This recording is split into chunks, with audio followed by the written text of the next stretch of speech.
Bienvenue sur le Rocher, l'endroit où chaque jour nous explorons ensemble un verset de la Bible pour en comprendre la profondeur et l'impact sur nos vies.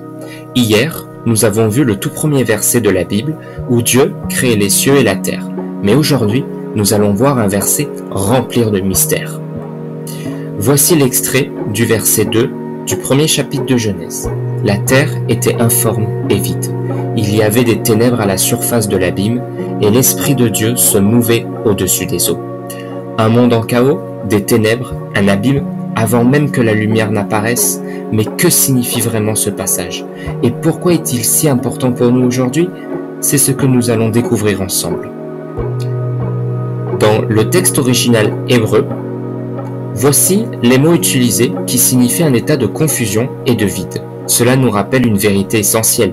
Dieu commence souvent son œuvre là où il n'y a rien, là où tout semble chaotique. Avant que Dieu n'intervienne, tout était désordonné.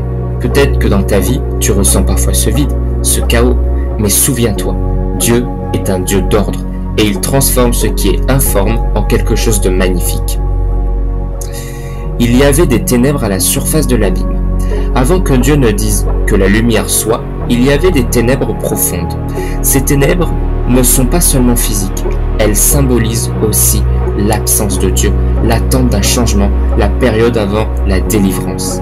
Combien de fois dans notre vie avons-nous l'impression d'être dans les ténèbres, de ne pas voir le bout du tunnel? Mais ce passage nous enseigne une chose, les ténèbres ne durent pas éternellement, car Dieu est sur le point d'agir. L'Esprit de Dieu se mouvait au-dessus des eaux. Ici, nous voyons l'Esprit de Dieu en mouvement, prêt à transformer ce monde chaotique.